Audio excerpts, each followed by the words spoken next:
Students हम discuss करेंगे important news के बारे में। First news is regarding the income tax के पर्सपेक्टिव से है। स्टूडेंट्स, इनकम टैक्स के द्वारा कांग्रेस जो अपोजिशन का पॉलिटिकल पार्टी है उनके अकाउंट्स को फ्रीज किया गया था। आप देखिए कि कांग्रेस के द्वारा उस जजमेंट के अगेंस्ट में जो अपील पेटिशन है उसको फाइल किया गया इनकम टैक्स अपीलिएट ट्राइब्यूनल के वहाँ पे। तो बेसिकली स्टूडेंट्स कुछ रिलीफ है वो प्रोवाइड किया गया है अपीलिएट ट्राइब्यूनल के द्वारा। आपको यहाँ पे ट्राइब्यूनल कॉन्सेप्ट है उसके बारे में जानकारी होनी चाहिए कि हमारे कॉन्स्टिट्यूशन के अंदर ओरिजिनल फॉर्म के अंदर में आपको जो ट्राइब्यूनल्स है वो नहीं देखने के लिए मिलते हैं, बट आप देखिए कि जो 42 कॉन्स्टिट्यूशन अमेंडमेंट एक्ट है उसके थ्रू इन ट्राइब्यूनल्स को इंसर्ट किया गया हमारे कॉन्स्टिट्यूशन के अंदर में। अगर हम स्पेसिफिक जो आर्टिकल्स हैं उनके बारे में डिस्कस करें तो आप देखिए कि आर्टिकल 323A है for the administrative purpose of tribunals के बारे में कि एडमिनिस्ट्रेशन के पर्सपेक्टिव से जो ट्राइब्यूनल्स हैं उनका क्रिएशन इस आर्टिकल के अंडर में क्रिएट किया जाता है। इसके अलावा स्टूडेंट्स आर्टिकल आपको 323B है वो आपको देखने के लिए मिलेगा for the other purpose of tribunals के बारे में। स्टूडेंट्स, अगर हम इस आर्टिकल के जो प्रीवियस आर्टिकल्स हैं उनके बारे में देखें तो आप देखिए 315 से लेकर 315 से लेकर 323 का जो आर्टिकल है वो basically UPSC and state public service commission के रिगार्डिंग में है। और आप देखिए कि 324 का जो आर्टिकल है बेसिकली यहाँ पे आपको इलेक्शन कमीशन के कॉन्सेप्ट के थ्रू देखने के लिए मिलते हैं। इसके अलावा स्टूडेंट्स, अगर हम ट्राइब्यूनल कॉन्सेप्ट के बारे में बात करें तो आप देखिए कि आपने एनजीटी के बारे में काफ़ी बार रीड किया होगा। तो हमारा जो जुडिशरी है उसके ऊपर बर्डन को रिड्यूस करने के रिगार्डिंग में और जो स्पेशल डोमेन के जो केसेज हैं उनको वहाँ के एक्सपर्ट पीपल्स के द्वारा डील किया जाए, इसी वजह से कुछ ट्राइब्यूनल्स हैं उनको क्रिएट किया गया था हमारी गवर्नमेंट के द्वारा इस 42 कॉन्स्टिट्यूशन अमेंडमेंट एक्ट के थ्रू में, जिसमें आपको एनजीटी है, कैट है, ऐसे काफ़ी सारे जो ट्राइब्यूनल्स हैं वो देखने के लिए मिलते हैं। और आप देखिए कि इन ट्राइब्यूनल्स के ही रिगार्डिंग में एक एल चंद्र कुमार केस है, वो काफ़ी ज़्यादा फेमस केस है 1997 का। तो उस एल चंद्र कुमार केस के बारे में आपको ज़रूर से रीड करना है, ये आपका होमवर्क है इस टॉपिक के अंदर में। नेक्स्ट, अगर हम बात करें रसिया के जो अपोजिशन पॉलिटिकल पार्टी के जो लीडर हैं जिनको कि हम अलेस्की नवेल्नी के रूप से जानते हैं स्टूडेंट्स, उनका वहाँ पे डेथ हुआ है। नॉर्दर्न आर्कटिक का जो रीजन है वहाँ पे बेसिकली उनको प्रिजन के अंदर में रखा गया था और प्रिजन के अंदर ही उनका वहाँ पे जो डेथ है वो देखने के लिए मिला है। आप देखिए कि रसिया का जो पॉलिटिकल अथॉरिटीज़ हैं प्रेजेंट समय में उनके अगेंस्ट में काफ़ी सारे जो चार्जेज हैं इनके द्वारा लगाए गए थे कि उनके द्वारा करप्शन किया गया है रशियन जो एलीट ग्रुप्स हैं उनके द्वारा। स्टूडेंट्स, यहाँ पे आपको बेसिकली आर्कटिक काउंसिल के बारे में आर्कटिक के बारे में मेंशन किया गया है कि नॉर्दर्न ऑफ आर्कटिक के अंदर में इन पर्सन को रखा गया था जो रसिया के अपोजिशन पॉलिटिकल पार्टी से रिलेटेड हैं। आप देखिएगा आपको यहाँ पे आर्कटिक जो काउंसिल है, आर्कटिक का जो काउंसिल है उसके बारे में भी आपको जानकारी होनी चाहिए कि कब ये काउंसिल को इस्टेब्लिश किया गया, कौन कौन से कंट्रीज हैं इसका पार्ट। आप देखिए कि 1996 के समय में एक ओटावा डिक्लेरेशन है वो आपको देखने के लिए मिलता है। ओटावा बेसिकली कहाँ पे ये सिटी है सिचुएटेड स्टूडेंट्स, ये आपको कनाडा के अंदर देखने के लिए मिलेगा। और इसके अंदर टोटल 8 कंट्रीज हैं। आर्कटिक काउंसिल के अंदर में टोटल 8 कंट्रीज आपको देखने के लिए मिलते हैं जिसके अंदर फिनलैंड है, आइसलैंड है, नॉर्वे है, डेनमार्क है और स्वीडन है। आप देखिए कि फाइंड्स के थ्रू आप इसको याद कर सकते हो। 5 कंट्रीज ये हैं, फिनलैंड है, आइसलैंड है, नॉर्वे है, डेनमार्क और स्वीडन है। इसके अलावा आप देखिए कि यूएसए है, यूएसए के अलावा आपको कनाडा इसके अंदर देखने के लिए मिलता है और रशिया। तो टोटल 8 कंट्रीज हैं जो बेसिकली आर्कटिक काउंसिल के यहाँ पे मेंबर हैं। आपको आर्कटिक काउंसिल का जो हेडक्वार्टर है वो कहाँ पे सिचुएटेड है उसके बारे में आप कमेंट सेक्शन के अंदर बताना, ये आपका होमवर्क है स्टूडेंट्स। नेक्स्ट, अगर हम बात करें स्टूडेंट्स, वेस्ट बंगाल का एक जगह है जहाँ पे काफ़ी सारे जो केसेस हैं वो देखने के लिए मिले हैं वुमेन्स के अगेंस्ट में। तो उसी के रिगार्डिंग में जो प्रोटेस्ट है वहाँ पे जो अपोजिशन पॉलिटिकल पार्टी है उनके द्वारा कैरी आउट किया गया। आप देखिए कि इसी केस के रिगार्डिंग में जो national commission for schedule caste है उनके द्वारा भी अपना जो रिपोर्ट है प्रेसिडेंट को सबमिट किया गया है। तो आपसे काफ़ी बार पेपर के अंदर में इस तरीके से क्वेश्चंस पूछ लिया जाएगा कि national commission for schedule caste के द्वारा जो अपना रिपोर्ट है वो किसको सबमिट किया जाता है, क्या डायरेक्टली पार्लियामेंट को सबमिट किया जाता है या प्रेसिडेंट को सबमिट करने के बाद में प्रेसिडेंट के द्वारा उसको लेट डाउन किया जाता है पार्लियामेंट के अंदर में। तो इस तरीके से आपको कंप्लीट क्लियरिटी होनी चाहिए कि किसको सबमिट किया जाता है रिपोर्ट यहाँ पे national commission for schedule caste के द्वारा। अगर हम national commission for schedule caste का जो कॉन्स्टिट्यूशनल स्टेटस है उसके बारे में रीड करें तो आप देखिए कि 65 जो कॉन्स्टिट्यूशन अमेंडमेंट एक्ट है उसके थ्रू इसको जो कॉन्स्टिट्यूशनल स्टेटस है वो दिया गया था। आर्टिकल 338 के अंदर में आपको देखने के लिए मिलता है national commission for schedule caste. आप देखिए कि लेटर फॉर्म के अंदर में इसमें बाइफर्केशन किया गया 89 कॉन्स्टिट्यूशन अमेंडमेंट एक्ट के थ्रू, और national commission for schedule tribe है उसको कॉन्स्टिट्यूट किया गया एज ए डिफरेंट बॉडी के थ्रू में। आप देखिए जब ओबीसी कमीशन है, national commission for backward class है, जिसको यहाँ पे constitutional status 102 constitution amendment act के थ्रू में दिया गया था। तो उससे पहले जो बैकवर्ड क्लासेस के जो बेसिकली यहाँ पे केसेज हैं, कोई एट्रोसिटी की रिगार्डिंग में उनको प्रॉपर रिप्रेजेंटेशन है या नहीं है, उसको डील यहाँ पे national commission for schedule caste के द्वारा ही कैरी आउट किया जाता था अर्लियर समय में कॉन्स्टिट्यूशनल स्टेटस को देने से पहले। नेक्स्ट अगर हम बात करें स्टूडेंट्स आसाम के रिगार्डिंग में है, तो आप देखिए कि आसाम के अंदर में जो ब्रूम ग्रास है उसका प्रोडक्शन आपको देखने के लिए मिलता है। तो प्रेजेंट समय में वहाँ पे हार्वेस्टिंग का पीरियड होने की वजह से जो ब्रूम ग्रास है उसको कार्बी एंगलोंग के रीजन के अंदर में वहाँ पे हार्वेस्टिंग को कैरी आउट किया गया है। ये जो ग्रास है वो किसके अंदर में यूज किया जाता है स्टूडेंट्स, आप देखिए कि जो झाड़ू जो होती है, ब्रूम जो होती है, उसके अंदर में इसका यूज आपको देखने के लिए मिलता है। अब आपको यहाँ पे कार्बी एंगलोंग नाम का जो रीजन है उसके बारे में पता होना चाहिए। आप देखिए कि बेसिकली हमारा जो सदर्न इंडिया का जो प्लेट्यू का जो रीजन है उसी का ये पार्ट आपको देखने के लिए मिलता है। बट मालदा जो फोल्ट है, मालदा फोल्ट की वजह से जो मेघालय प्लेट्यू है और कार्बी एंगलोंग का जो एरिया है, कार्बी एंगलोंग का जो एरिया है उसका जो सेपरेशन है मालदा फोल्ट की वजह से क्रिएट हुआ इंडियन प्लेट के मूवमेंट के समय में। तो आप जब भी यहाँ पे ज्योग्राफी को रीड करोगे तो उस समय में आपको ये रीड करने के लिए मिलेगा कि हमारा जो मेघालयन प्लेट्यू है, कार्बी एंगलोंग का जो रीजन है, उसके सेपरेशन कब किसके द्वारा उसका सेपरेशन किया गया है। आप देखिए कि मालदा फोल्ट के द्वारा किया गया। कल हमने हमारा जो टेलीग्राम चैनल है वहाँ पे भी इस क्वेश्चन को प्रैक्टिस किया था।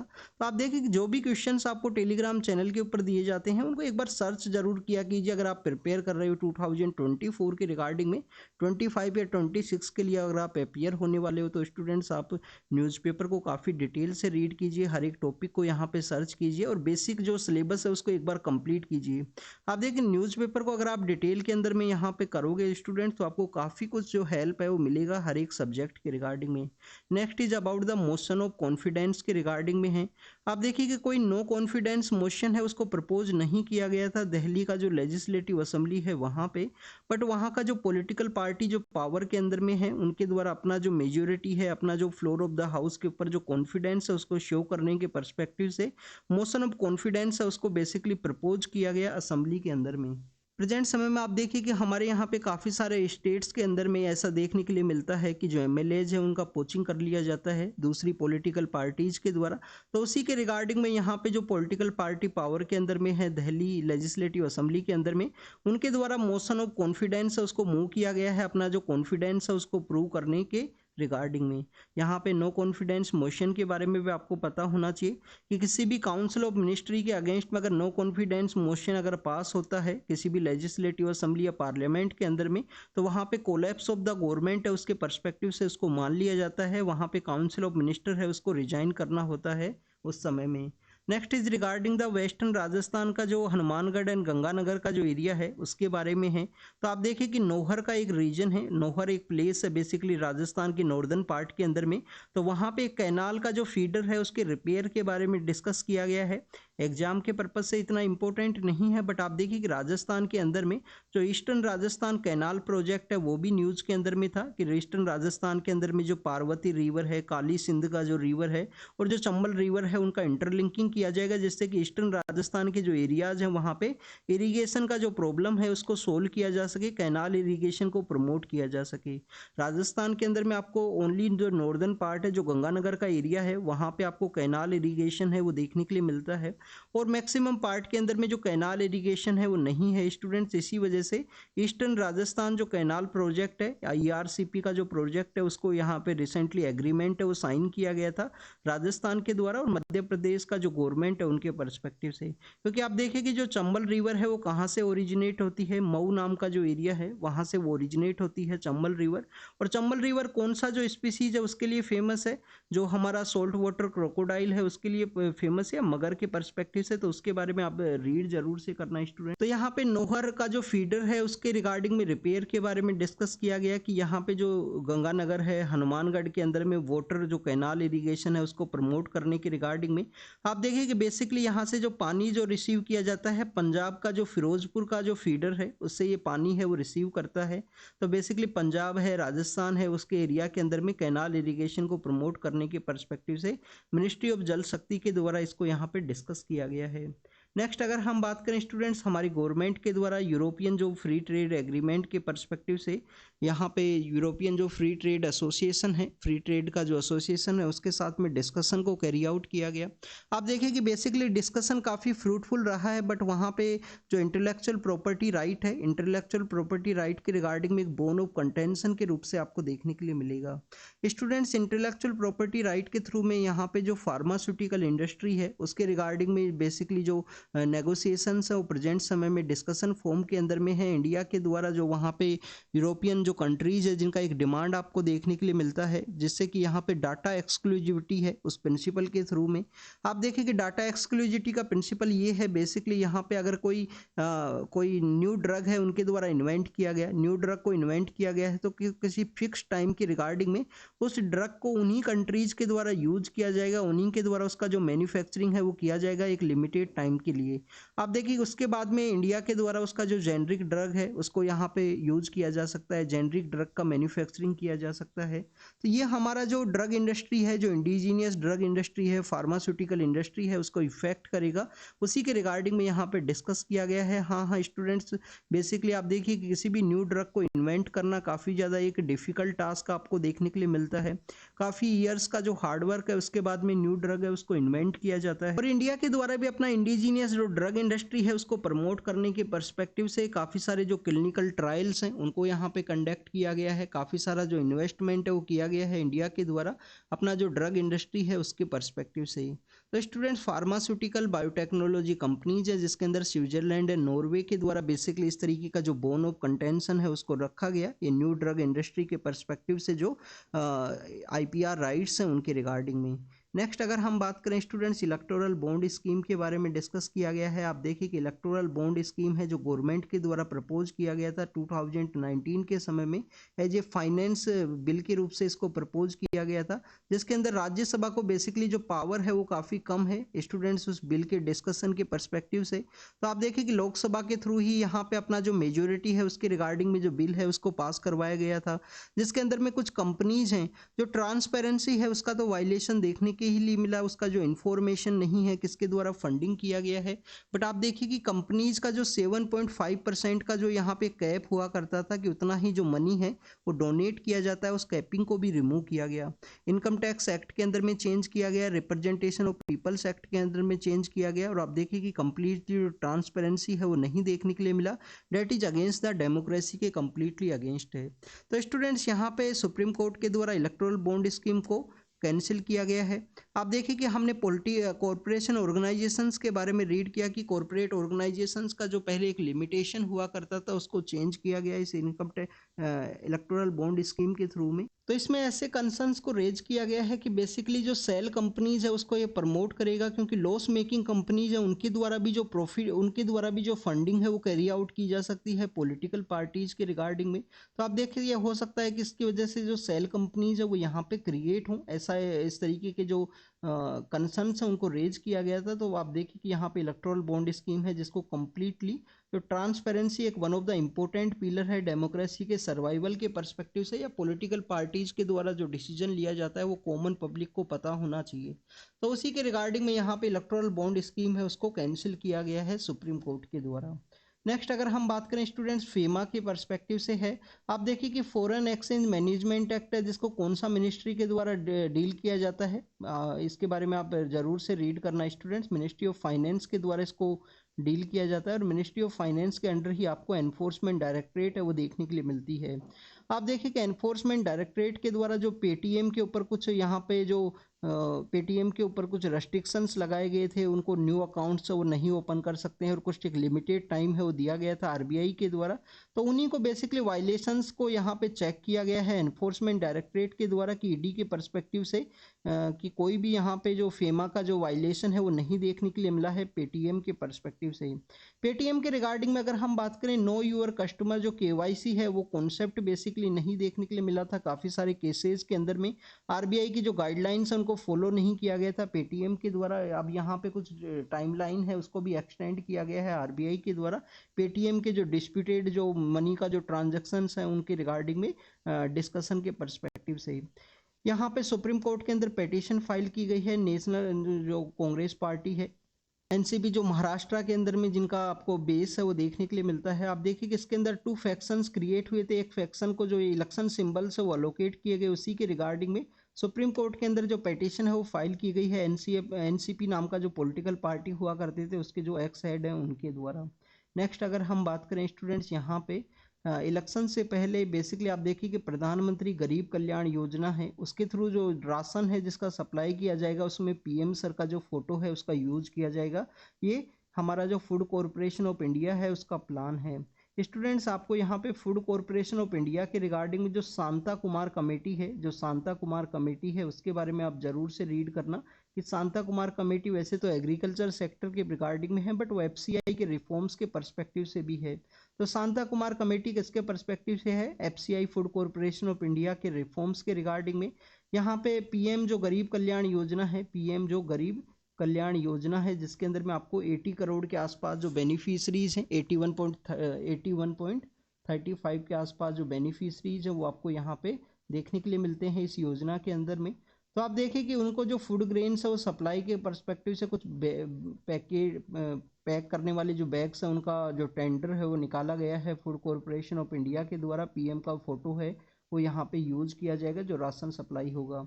पर पोल से पहले किया जाएगा इनको। आप देखिए कि जब हमारा जो मॉडल कोड ऑफ कंडक्ट है पोलिंग के रिगार्डिंग में एग्जिस्टेंस के अंदर में आएगा उस समय में कोई भी गवर्नमेंट स्कीम है उसके अंदर में किसी भी पॉलिटिकल पार्टी को यहाँ पे एक्स्ट्रा एज है वो ना मिले तो उसके रिगार्ड उस समय में नहीं देखने के लिए मिलता है इस तरीके का एक्टिविटीज आपको। डिफेंस एक्विजिशन काउंसिल जो हाईएस्ट डिसीजन बॉडी है डिफेंस के पर्सपेक्टिव से किसके द्वारा हेड की जाती है? स्टूडेंट डिफेंस मिनिस्टर के द्वारा हेड की जाती है डिफेंस एक्विजिशन काउंसिल को। तो उनके द्वारा कुछ हमारे यहाँ पे जो ट्राइपेडोस है इसके अलावा रिफ्यूलर है एयरक्राफ्ट है उनकी रिगार्डिंग में जो डील है उसको डिस्कस किया गया है डिफेंस एक्विजिशन काउंसिल के द्वारा। Students ministry of consumer affairs के अंदर में आपको सेंट्रल कंज्यूमर प्रोटेक्शन अथॉरिटी देखने के लिए मिलती है। तो सेंट्रल कंज्यूमर प्रोटेक्शन अथॉरिटी के द्वारा कुछ गाइडलाइंस है उनको प्रिपेयर किया गया है कि कोचिंग इंस्टीट्यूशंस के द्वारा जो मिसलीडिंग क्लेम्स है उनको नहीं यूज किया जा सकता। जैसे कि गारंटेड प्रीलिम्स है उसको काफ़ी सारी कोचिंग से द्वारा यूज किया जाएगा। स्टूडेंट्स प्रीलिम्स का कोई भी गारंटी नहीं है ओनली हार्डवर्क की ये गारंटी है।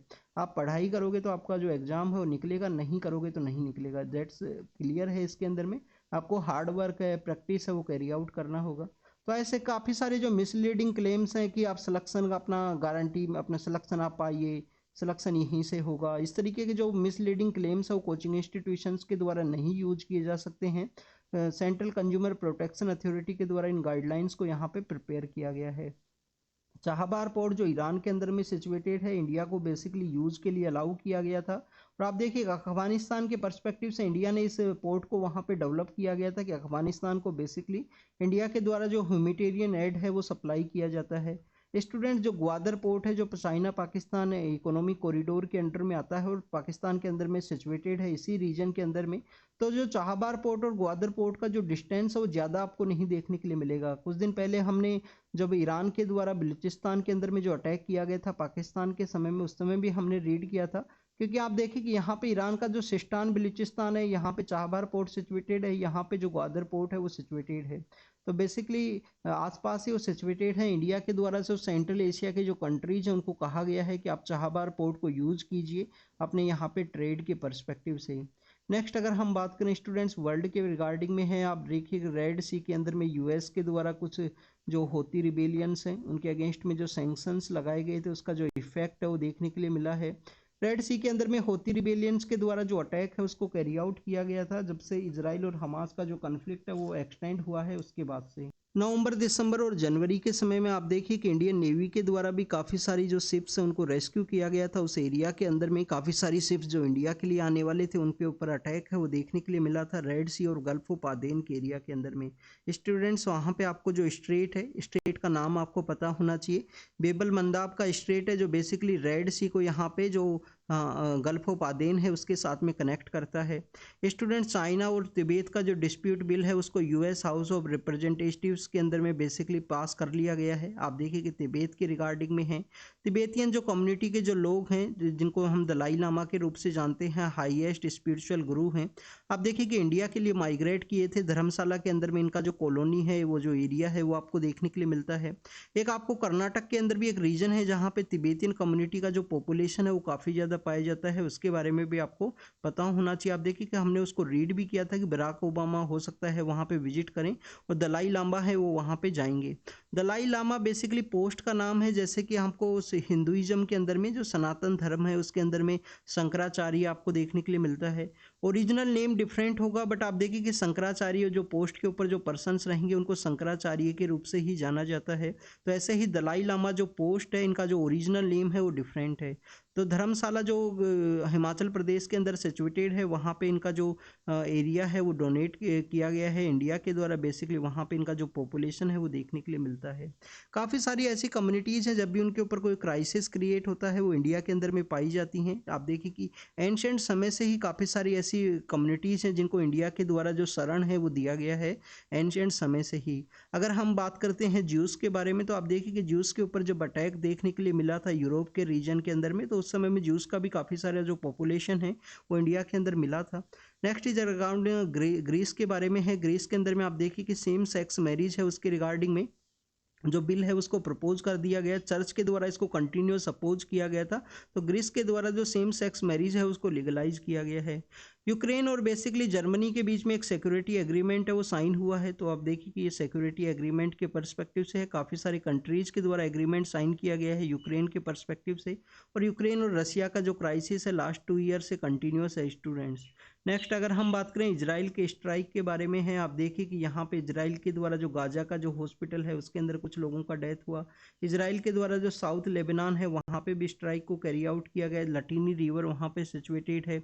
आप देखिए कि यहाँ पे साउथ लेबनान है, साउथ लेबनान के अंदर में इसी एरिया के अंदर में आपको सीरिया का कुछ एरिया भी देखने के लिए मिलता है, जिसको कि हम गोलन हाइट्स के रूप से जानते हैं। 2015 का जो प्रीलिम्स है उसके अंदर क्वेश्चन पूछा गया था गोलन हाइट्स के रिगार्डिंग में।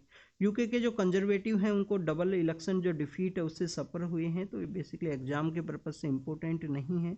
तो this is all the information related to the today's newspaper. आप इसको रीड कीजिए, रिवाइज कीजिए, जो भी इन्फॉर्मेशन आपको मिला हो उसको नोट डाउन जरूर से कीजिए। और बेसिकली जो क्वेश्चंस आपसे पूछे जाते हैं उसके अंदर में पार्टिसिपेट कीजिए स्टूडेंट्स। क्वेश्चंस के आंसर्स दोगे तो आपके लिए ज़्यादा बेनिफिशियल रहेगा अगर आप इस डिस्कशन को देखते हो। वैसे तो नंबर काफ़ी कम है, काफ़ी कम लोग देखते हैं, हमारे पास तो टोटल 50 बच्चे भी नहीं हैं जो देखते हैं न्यूज़पेपर डिस्कशन को। बट आप देखिए कि अगर आप इस डिस्कशन को देखते हो तो एटलीस्ट आप रिप्लाई ज़रूर से कीजिए, जिससे कि आपको यहाँ पे जो बेनिफिट है, जो आपको यहाँ पे क्वेश्चंस दिए जाते हैं उसको आप सोल्व कर सको। तो thank you students, thank you very much.